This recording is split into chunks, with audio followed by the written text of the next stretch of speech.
Good morning, everyone. Monday, June 26th. What? Right? I think we need to have a party. Tracy, you're going to have to come out. We need to have a party this When? summer. Just tell me when. Just okay, let's do that. Let's have a pathway to success party. We'll go to the Okay, I'm mountains. there. Right. Okay. Cool. Let's do that. Perfect. Right. Oh, you love your life too. Yay. Right. I love it. Okay, so yesterday we talked about quantum entanglement and the observer effect with regards to quantum physics. And I asked a few questions. And then this morning in meditation, the guided to share a couple things. So one is if you think that you know something, right? Like have that, I know that, or I know that with even that thing, like I know that with certainty, but anything to do with if you think that you have the knowledge of and you're firm in that statement, it leaves little room to allow something else in because it's the certainty of knowing something. And so I think it's a combination of the sense that, let me back up for a second. It's a sense of not an inner knowing, like a connection to divine knowing, but like our mind saying, our conscious thoughts, our intellect, our ego saying, well, I know that. That's when it leaves little room for the opportunity to allow a different thought in, a different sense in, a different feeling in. And I thought that was really interesting because there's lots of times that I'll say that I'll feel like I know something, and it was just maybe this guidance of checking in. Is that like an inner knowing, or is that like a knowledge knowing? And is there a difference? Right. And this is all just new thoughts for me as well. New awakening coming to me this last week while taking this course. And so the next question to ask yourself is then, if you think that you know something, so the first thing is check in. Is it an inner knowing, like a divine knowing, or is it the mind, right, the intellect, the ego, the I that knows? And then you can ask yourself, well, what do I think that I know for sure? Right, like what do I think that I know for sure? And then ask yourself, would you be willing to be open to a new way or a different way? Would you be willing to open up to a new way or a different way?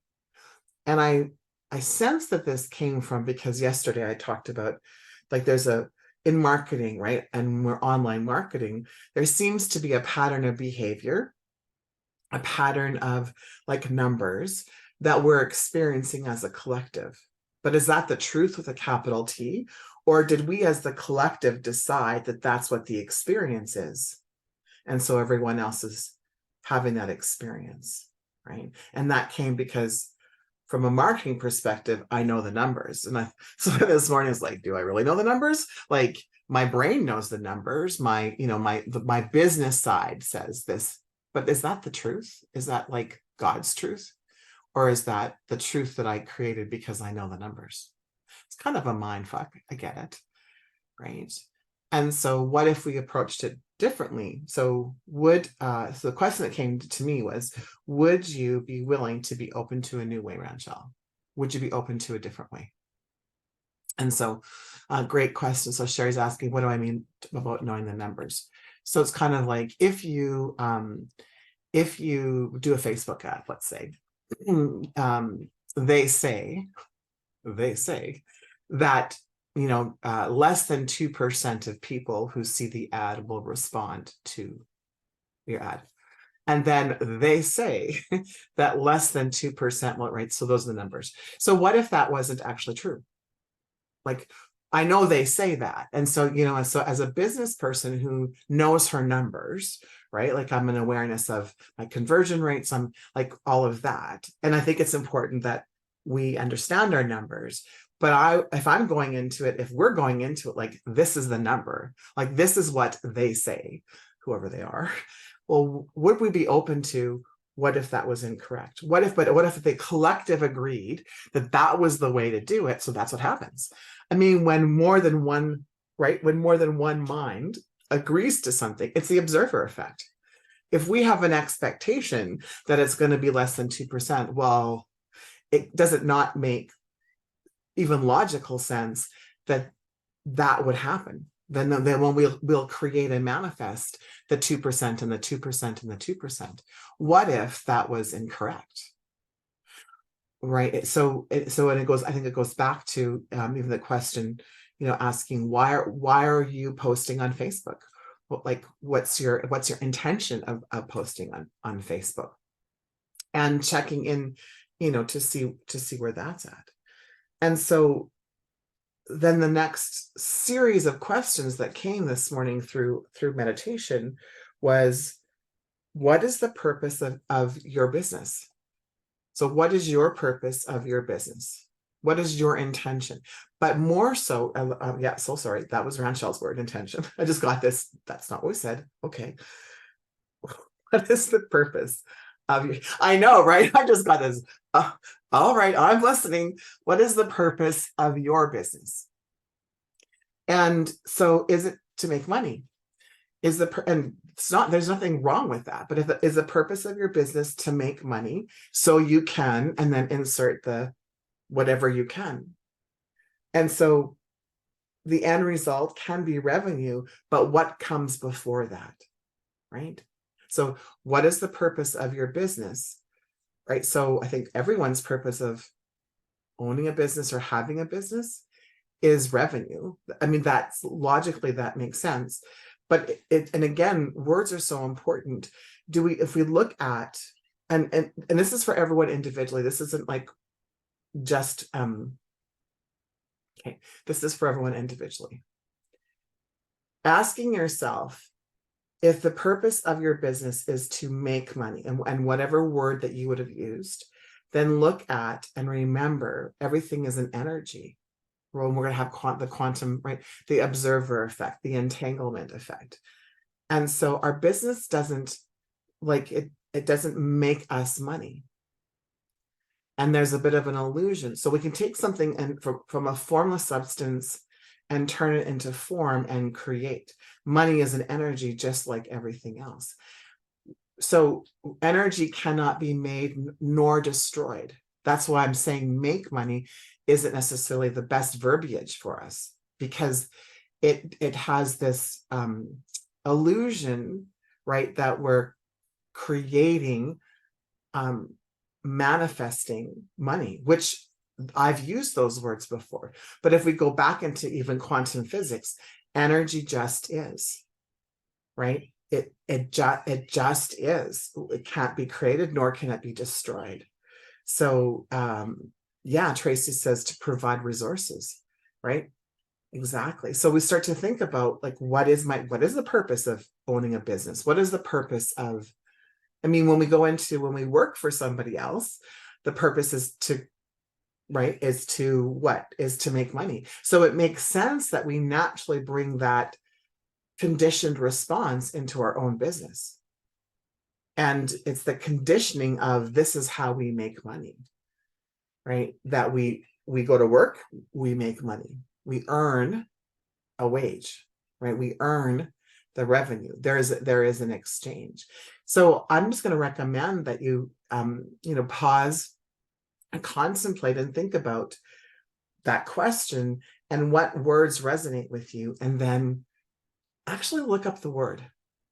I'm starting to be shown how important our words are. I've always known that, but you just kind of pick up on words. Like, for example, one word that I used to use all the time was serving. I'm not selling, I'm in service of, I'm to serve others. And about, I don't know, maybe 3 months ago, I was, guided to be cautious. That was the word, to be aware. I wasn't given the word cautious, to be aware of what I was saying. And so this morning in meditation, finally I was guided to look up the word. And I have no idea why I haven't looked at the word before. But today it was like, time to look up the word. And so I'm just going to grab the different definitions because this is really interesting to me. So we have our regular word in the dictionary, serve, right? Perform duties or services for another person or organization, right? Then, of course, serve, present food or drink to someone. As a verb, it's to be a servant to, right? To attend, to give the service and respect due to a superior. The Bible definition of serve is to work for a master or to help people. The spiritual meaning behind serve or service is choosing to do something for someone else, often in secret, without expecting anything in return. Right? And so, again, trying on the word for yourself, and because in the spiritual world, you'll hear lots of spiritual people say, no, we're not selling, we're in service of. So if that is truly your intention, and that is the desire that you have, then understanding what the word that you're using is important. Choosing to do something. So the biblical term, or the spiritual term, sorry, choosing to do something for someone else, often in secret, without expecting anything else in return.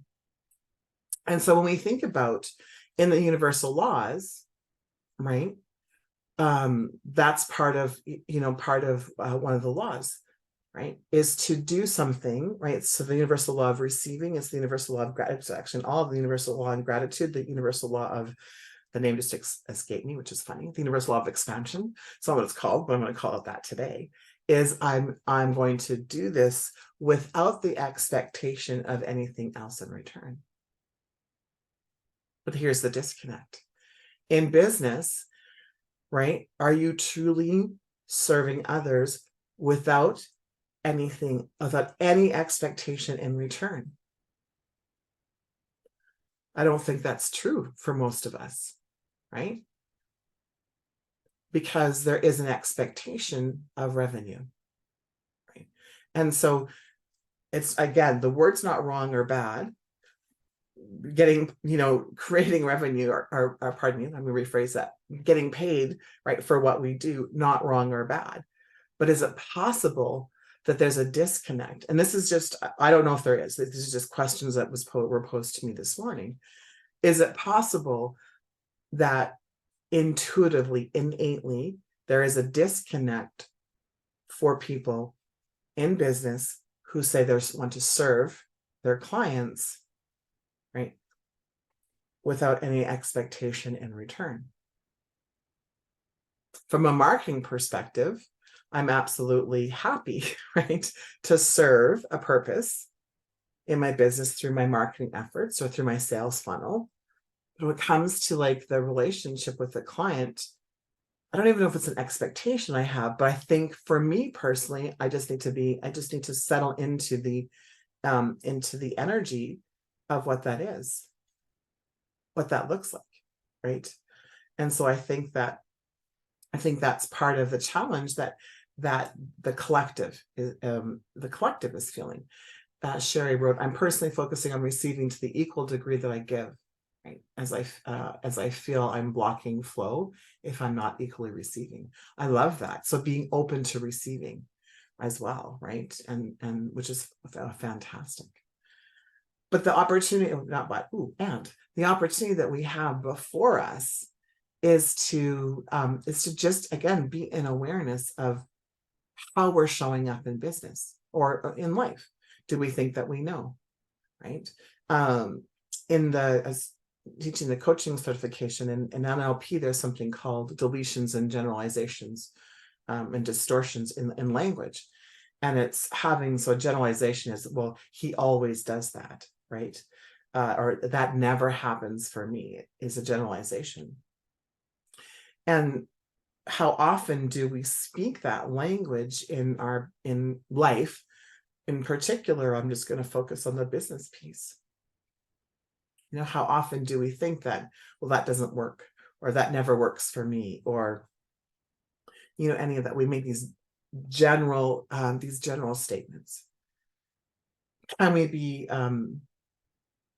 more aware of the language that we're using as we develop our businesses, as we create strategy, right? Can we marry strategy with science and spiritual, right? Which is what I love about what I do, is combining the two, understanding a general understanding of quantum physics, with the quantum entanglement and the observer effect, the general understanding, right, of the universal laws, and how we show up in our day-to-day how we show up in our day-to-day influences based on those two things, influences what's happening in our business. And then being really clear about, so what's the language behind what we're saying, what's the feeling behind what we're saying, what's the visualization, right, the imagination piece, what's going on behind the scenes in that, and then what action or inaction are we taking based on all of that, right? And then, of course, the last piece, which is what I started with today, which is, if you believe that you know something intellectually, and I guess we could put that into like the knowing. I have a knowing. No, I'm just being told, no, that's not true. Just the intellect. Okay. What we know intellectually, if we believe that we know that, then we're limiting ourselves. It's a limit. Because when we know something intellectually, then we're not able to, it's kind of like we have blinders on, right? It's like the horses, right, that have the blinders so they can just see straight ahead. There's more of an expansive view that could be available to us if we accepted maybe we don't actually know everything intellectually, that the collective might be experiencing that, our friends and family might be experiencing that, but do we need to experience the same thing based on what quote unquote they say? What if there was another multiverse available that they had different results? Would you be open to receiving different results? Right? What would it look like for you? If that, would it be fun for you to play in the world of, right, in the world of science and experiment, right, and the observer effect? And what are your expectations? And then when you're setting something up, what are your yeah buts, of course, because that's where our beliefs are. And then changing the belief around it, allowing the opportunity for something new to come in.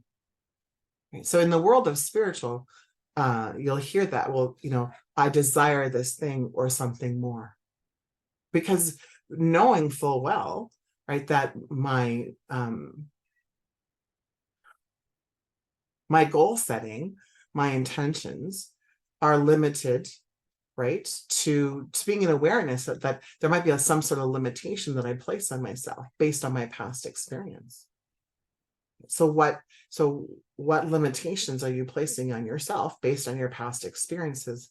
So when we're creating this intention, this goal setting, it'll be this or something more, knowing full well that divine, wants you to have all that you desire. And the only limitations that are placed on ourselves are us. And because we have free will, although divine wants this like plethora of opportunity, let's say plethora of revenue, we are limited with our limitations of our mind, of our ego, and we have free will. So the divine will never step in and go, without the awareness of this or something greater. This or something greater.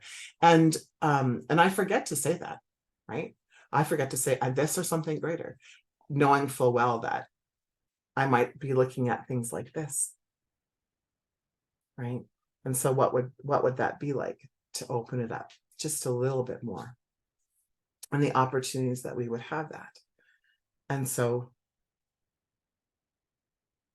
what is it? We'll go back to that piece of what is it that you truly desire?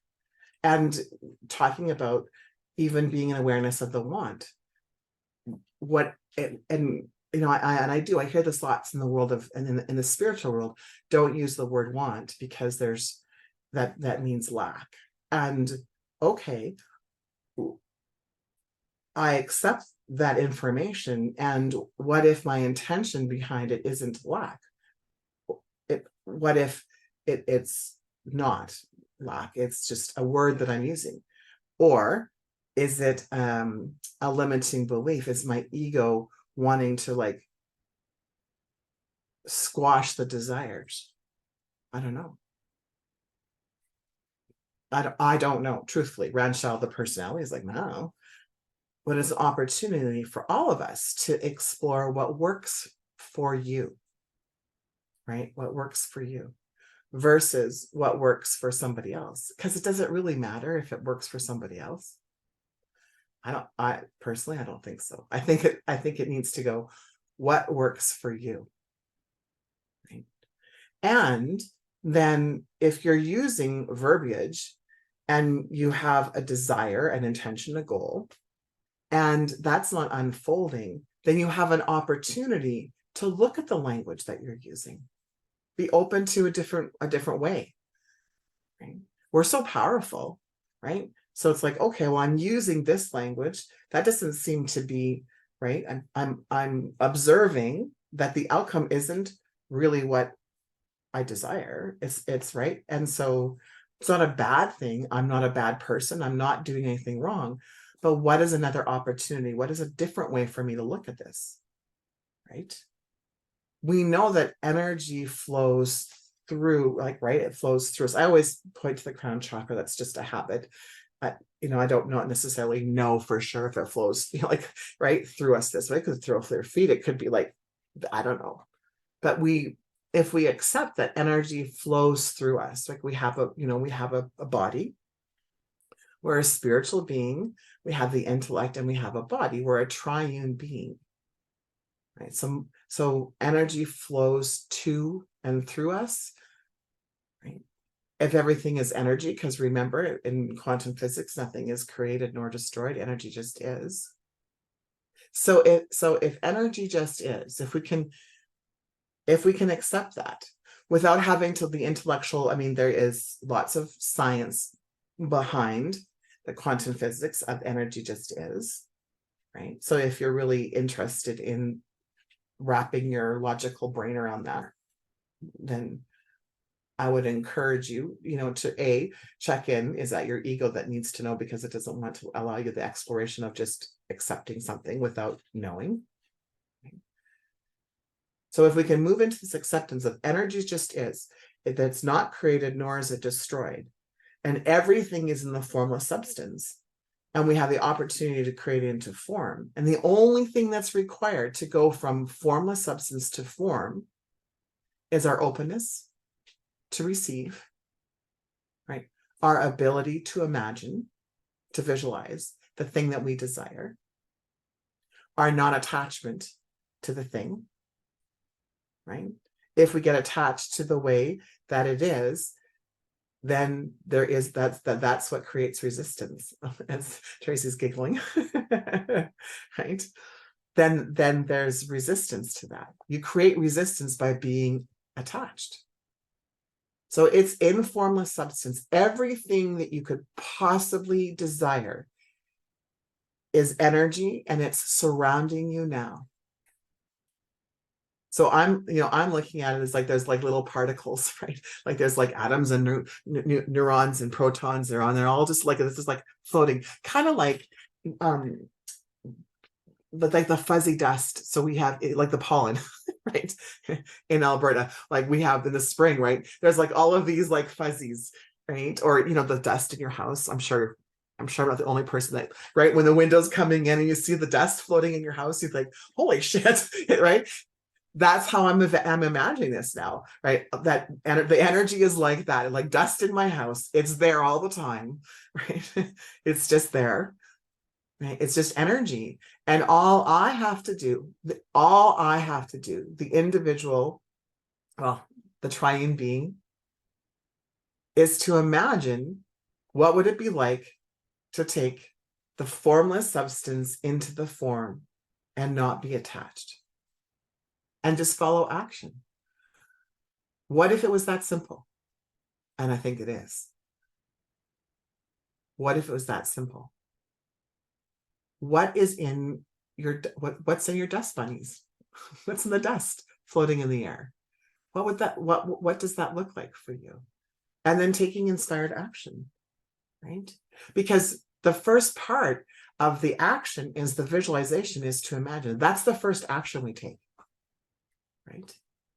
And what does that look like? And so when I think about the purpose of my business is to live an epic life, right? And so my epic life does require a certain amount, of finances. My awareness came 2 weeks ago, or was it when I shared with all of you? Actually, yeah, it was when I was in Invermere, that I create safety and security by being in front of my computer and working on my business and working in my business and studying, right? With the intention and hope of creating an epic life. But an epic life isn't just about business and studying my epic life. It's about doing things. It's about taking action. It's about experiencing things. So if I'm not leaving my home, my office, to experience more life, so just sharing some personal, there's no reason to create more revenue, because I'm living the epic life that I've created so far, and I have the revenue to do that. If I want to create more of an epic, more travel, more experiences, because that's where I receive experiences, through meeting new people and traveling, then more resources, right? More resources will be required. And so I'm like, oh, that's really simple. That's really simple. So I can imagine then, for me personally, taking those dust particles and turning them into travel, turning them into meeting new people, right? Like, wouldn't that be fun? Before everyone got on, I think I said we should have like a Pathway to Success party in the mountains. Our Rocky Mountains are beautiful, right? We should go hang out in Canmore for a weekend, right? Just hang out, just do whatever we feel compelled to do. Go for a walk. There's bikes that people can rent, go for, a slumber hike. I'm not sure, right? As I heal my body, have an experience. We go to Radium Hot Springs, in the hot springs. Like, wouldn't that be fun for all of us to do that? Whoever wanted to, right? Come and hang out and do that. So if we think about, go back to, and I'll close it with this, is the purpose of your business is what? So mine was to create an epic life, right? And I limited my epic life by wanting, because we all want safety and security. So Ranchelle safety and security is to be in her office and to study and write and to coach, right? I love what I do. I absolutely love what I do, right? I love creating, like the Sacred Art of Business, by the way, is now ready. Yay. And so what would that be? What would that be like? And so for you, go back to you, right? What is the purpose of your business? And start with that. And then that's all, make a commitment to each other to take those like formless dust particles in our atmosphere, right? In our energy, and move some of that formless substance into form, right? Move some of that formless substance into form, right? Diane says, I kind of feel creating an epic life might be the new purpose of my business. Yeah, it's really exciting. So, and as I started to explore that, because I really felt like, yeah, I'm living an epic life. And then it was like, there's parts of me that are, I'm an epic business, right? I love what I do, but I've limited myself, right? And so an epic life isn't me sitting in my office all the time. Right? That's not. Now I see that. Now, if you would have said that 3 months ago to me, I'd been like, no, I'm good. Right? But as I explored, in Vermeer, and it took us, I think I shared that story, right? And sorry, if you have to go, I understand. But, we went to Invermere. So from Red Deer, it's 4 hours and 45 minutes. And we decided to take the longer road, which would be 5 hours and 15 minutes. Like it's an extra half hour long, but it took us 9 hours because we took a couple, we took a wrong turn. And then we decided to stop in Golden and have supper because, of course, we were so much later than we were meant to be. And it was so much fun. It was so much fun. And so I started to think about, wouldn't that be cool if I allowed my life to be that way? I have a plan. I'm on the road. I'm driving I'm driving the bus for my business. I'm doing the thing. And there's, I take a wrong turn.